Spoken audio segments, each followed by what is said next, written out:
नमस्कार, जय हिंद, जय Bharat and welcome to Def Talks. This is Aadi HN. Jadavpur university as usual बड़ी जबरदस्त खबर आई है वहां से कि भाई माओइस्ट के लिए बड़ा एक प्रोग्राम रचा जा रहा है जहां पर माओइस्ट को बोला जा रहा है भैया these are the ideals of society. ये ऑफिशियल प्रोग्राम्स हैं जादवपुर यूनिवर्सिटी में। इनकी फोटोग्राफ्स आपको दिखाएंगे, बट ये इंटरेस्टिंग चीज ये है कि इस टाइम पे जब पूरे देश के अंदर एक एक गुस्सा है कि भाई ये माओइस्ट कर क्या रहे हैं, look at the way they are behaving, Hidma Hidma ये वो और कुछ ये जो इनके दिल्ली प्रोटेस्टर्स थे इनके ऊपर यूएपीए के चार्जेस लगे हैं। उस टाइम पे the university basically decides to do this particular programme. What is the message that it is trying to send and what do we need to do? बात करते हैं पथिकृत भाई से। नमस्कार।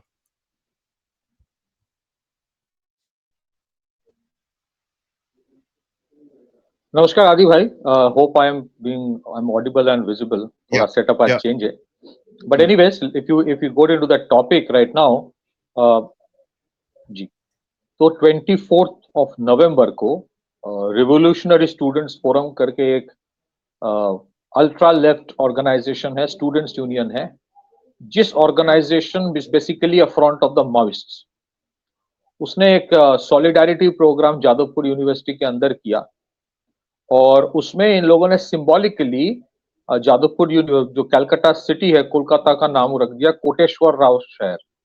Koteshwar Rao is a dreaded Maoist terrorist जिसको 2011 में neutralise किया गया था बाय द सिक्योरिटी फोर्सेस।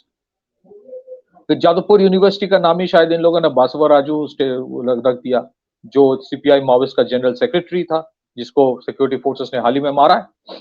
और उसके बाद वो स्टेज था जिस स्टेज में ये लोग कार्यक्रम कर रहे थे, उसका नाम रख दिया हिडमा स्टेज। तो देखिए, एक तरफ ये क्या दर्शाता है, दर्शाता ये है कि इस देश में एकेडमिक फ्रीडम का कितना दुरुपयोग किया जाता है। इसी एकेडमिक फ्रीडम के बहाने अल-फलाह यूनिवर्सिटी में एक्सप्लोसिव तैयार किया जा रहा था। इसी एकेडमिक फ्रीडम के जरिए जादवपुर यूनिवर्सिटी में एक ऐसा प्रोग्राम आयोजित किया गया है जिस प्रोग्राम के हीरोज है हमारे देश के बैंड एक टेरर आउटफिट सीपीआई माओइस्ट, उसके जो टॉप लीडर्स है जिन्होंने पता नहीं कितने सिक्योरिटी फोर्सेस को पर्सनल को मारा है।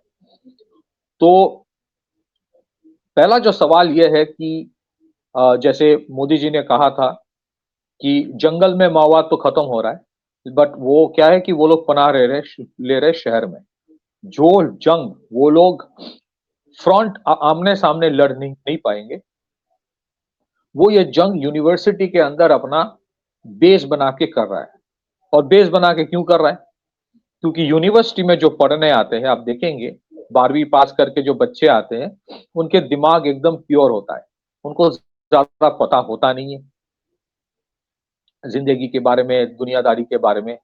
हाँ, देश से वो प्यार करते हैं, लेकिन उसी उन बच्चों को कल्टीवेट किया जाता है ये बोल के कि जो माओवादी है वो जल जंगल जमीन के लिए लड़ाई कर रहा है। वो जो प्योर ब्रेन से, अब वो यूनिवर्सिटी, जादवपुर यूनिवर्सिटी में सिक्योरिटी फोर्सेस तो अपना पक्ष रखने नहीं आ रहा है। तो ये जितने सारे माओवादियों का फ्रंट ऑर्गेनाइजेशन है, वो जो बोलेगा बच्चों को वही समझ में आएगा। और इस तरह से एकेडमिक फ्रीडम का दुरुपयोग करके वो फ्यूचर माओवादी तैयार कर रहा है। और इसी वजह से मुझे लगता है कि जब तक शहरों में और यूनिवर्सिटीज में we do not make it very clear कि यूनिवर्सिटीज में आप क्या कर सकते हो क्या नहीं कर सकते हो, तब तक और जब तक ये संगठन वहां पे काम करता रहेगा स्टूडेंट यूनियन के आड़ में, तब तक इस देश में new generation of anti national organisation तैयार होता रहेगा। इस ऑर्गेनाइजेशन का जो जनरल सेक्रेटरी है, इसका नाम है तथागत राय चौधरी, न्यूली अपॉइंटेड। वो बोल रहा है कि हाँ, मुझे पता है कि इसके बाद the state will pound on us, हमारे ऊपर स्टेट एक्शन ले सकता है। लेकिन उसके बाद वो बोल रहा है कि हमें फर्क नहीं पड़ता क्योंकि इस स्टेट को, इस यूनियन को हम रिकॉग्नाइज ही नहीं करते। सबसे बड़ा सवाल जो पूछना चाहिए ऐसे यूनिवर्सिटीज में, जो वीसी होता है, जो वाइस चांसलर होता है, जो उस डिपार्टमेंट का हेड होता है, में करता है उस कॉलेज का जो प्रिंसिपल होता है, क्या उनको पता नहीं होता कि ये ऑर्गेनाइजेशंस क्या कर रहा है? क्या उनको पता नहीं होता कि सीपीआई माओइस्ट बैंड ऑर्गेनाइजेशन है? क्या उनको पता नहीं होता कि कितने हजारों के तादाद में हमारे जवान जो है वो वीर गति प्राप्त कर लिए इस माओवाद के जो एक वायरस है इसको निपटाने में? लेकिन इसके बावजूद ये हो रहा है। तो मुझे लगता है कहीं ना कहीं यूजीसी अगर सख्ती ना दिखाए तो प्रॉब्लम्स है, and some point MHA will have to, the Ministry of Home Affairs will have to give direction to University Grant Commission या फिर जो भी हायर एजुकेशन अथॉरिटीज है कि यहाँ पे ये सब अलाउड नहीं होना चाहिए। 3-4 वीसी और 3-4 कॉलेज के प्रिंसिपल्स और 3-4 प्रोफेसर्स का नौकरी खा दो, सब बंद हो जाएगा। यहाँ पे ये ऑर्गेनाइजेशन ने जब प्रोग्राम किया उसके बाद बोला नहीं नहीं नहीं नहीं वीसी को पता नहीं है कि हम लोग यहाँ पे श्रद्धांजलि देंगे। ये सब कवर अप होता है। उस वीसी को अच्छी तरह से पता है कि आरएसएफ क्या ऑर्गेनाइजेशन है, उस वीसी को अच्छी तरह से पता है कि क्या होने वाला है। ज्यादातर टाइम ऐसा ही होता है। So somewhere if we do not draw the line, then we are doing injustice to the hard work being done by the security forces. प्रधानमंत्री ने बार बार बोला है कि जंगल में माओवाद खत्म हो रहा है, लेकिन शहरों में यही माओवादी अर्बन नक्सल का रूप लेके जिंदा है, पनप रहा है। अमित शाह जी ने भी कहा है, हमारे होम मिनिस्टर है, जो पिछले 5 साल में जो 180 अफेक्टेड डिस्ट्रिक्ट्स था, माओवाद से अफेक्टेड डिस्ट्रिक्ट्स 180 था, उसको घटा के 11 कर दिया है। उन्होंने भी कहा कि नक्सलवाद का चैलेंज जंगल में माओवाद खत्म होने से ही खत्म नहीं हो जाएगा, अर्बन नक्सल चैलेंज है। और ये अर्बन नक्सल चैलेंज इसलिए है क्योंकि ये जो प्योर यंग माइंड्स है इनको ब्रेन वॉश करता है। क्यों करता है आदि भाई? करता इसलिए है क्योंकि जो यूनिवर्सिटीज में पढ़ने आते हैं वो कल आईएएस ऑफिसर बनेगा, वो कल कोई और सिविल ऑफिसर बनेगा, वो कल या तो पुलिस ज्वाइन करेगा या तो वो कॉर्पोरेट में ज्वाइन करेगा। और जहां पे भी ज्वाइन करेगा उसके जहन में ये होगा कि देश का सबसे बड़ा दुश्मन सरकार है, उसको ये कल्टीवेट करवाया जाएगा। तो क्या यूनिवर्सिटी सिर्फ एकेडमिक डिग्री लेने के लिए है?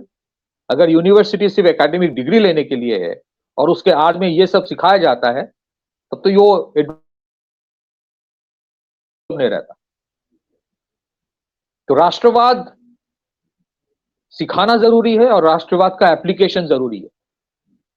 क्रिटिसाइज कीजिए सरकार को, कहीं पे भी आप लगे कि क्रिटिसाइज कीजिए। डेमोक्रेटिक प्रोसेस में आपको बहुत मौका मिलता है क्रिटिसिज्म का। हम लोग भी बहुत टाइम क्रिटिसाइज करते हैं, we talk about how things can improve. लेकिन ये जो श्रद्धांजलि दिया जा रहा है, इनको शहीद बोला जाता है। There's a fundamental problem with that issue that is going on in the universities. मुझे लगता है sooner or later the government will have to take a stand. ये जादवपुर यूनिवर्सिटी में हुआ, कोलकाता पुलिस को पता नहीं था, वेस्ट बंगाल गवर्नमेंट को पता नहीं होता है कि क्या हो रहा है अंदर? क्या वीसी को पता नहीं है?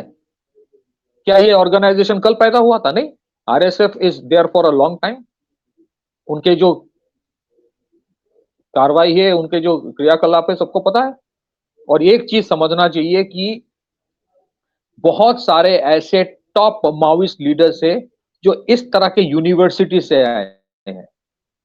तो हमारे यूनिवर्सिटी से अगर रेडिकलाइज्ड माइंड आता है, जो कोई स्टार्टअप नहीं बनाएगा, जो कोई इनोवेशन नहीं करेगा, जो समाज को सुधारने का काम नहीं करेगा, जो बोलेगा बंदूक लेके मारो, जो बोलेगा कि हम कॉन्स्टिट्यूशन को मानते ही नहीं है, सरकार को मानते ही नहीं है, यूनियन को मानते ही नहीं है, स्टेट को मानते ही नहीं है, उस तरह के यूनिवर्सिटी का जरूरत क्या है?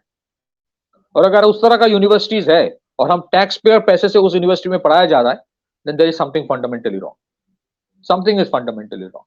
So I am all for academic freedom and autonomy of the universities and colleges. But मुझे लगता है कहीं ना कहीं the central government will have to take cognizance of this. I'm sure the government is aware of it. The government is doing certain things, but today or tomorrow, the government will come out with a very strict law.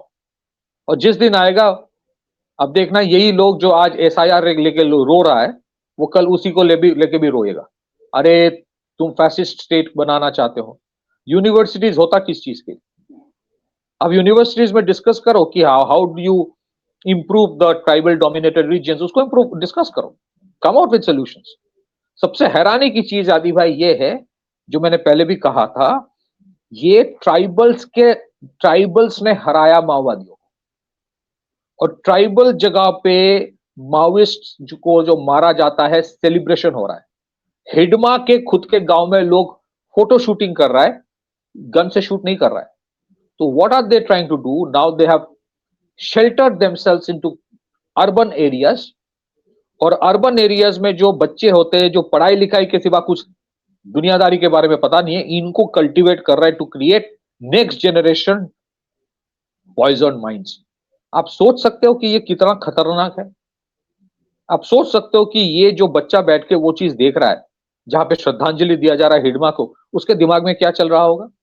उसके दिमाग में यही बैठाया जा रहा है कि वो जो सिक्योरिटी फोर्स है जिसने हिडमा को मारा है, वो तुम्हारा दुश्मन है। आप वो सोच सकते हो, वो बंदा कल जब यूपीएससी एग्जाम देगा या आईपीएस बनेगा, क्या फिर कल वो बंदा जाकर कॉर्पोरेट में काम करेगा, उसके जहन में क्या होगा? अगर उसके जहन में देश के लिए नफरत है due to disinformation and misinformation, फिर इस देश का क्या होगा? सो बहुत हो गया इस देश में एकेडमिक फ्रीडम, और इसी वजह से अमित शाह जी ने बार बार कहा है कि माओवाद 26, वो जो 2026 का 31 मार्च है, उन्होंने कहा कि जंगल से माओवाद खत्म हो जाएगा, लेकिन अर्बन नक्सल और शहर की माओवाद खत्म नहीं होगा। इनको पहचानना बहुत मुश्किल है।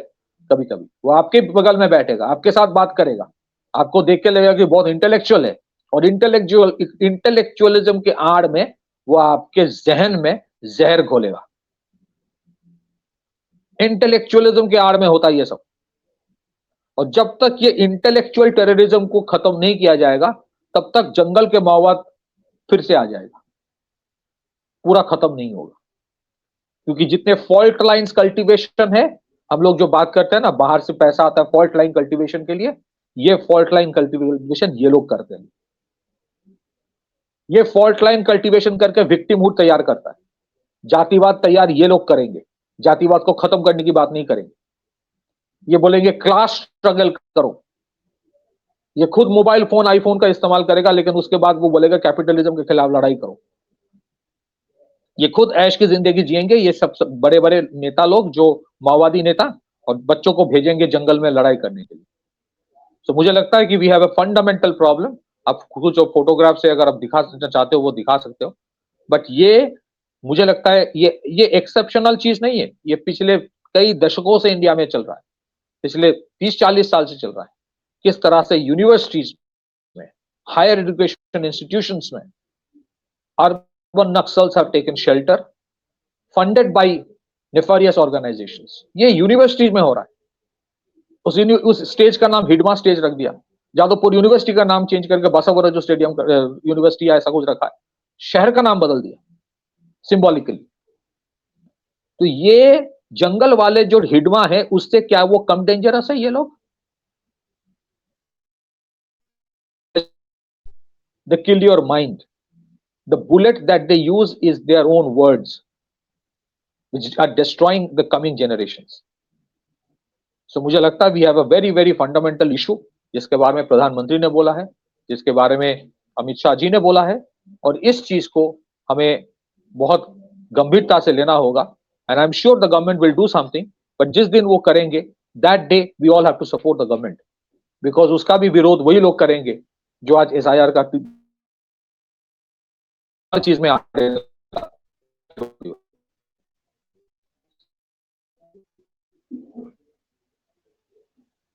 To me, it's a ridiculous joke that they keep आप म्यूट bloody में crying हो। about. They keep crying about every something or the other all the time. It's a ridiculous joke, you know. ये, I mean, it's become like इतना हर चीज में रोना, हर चीज में रोना, हर चीज में रोना. I mean, it's become quite a this thing. But मेरे हिसाब से, you know, Jadarpur or whatever said and done, there has to be a central law that comes down where people have, you know, these people need to be told, yeah, you do this kind of stuff once more, you're going to be in a deep soup.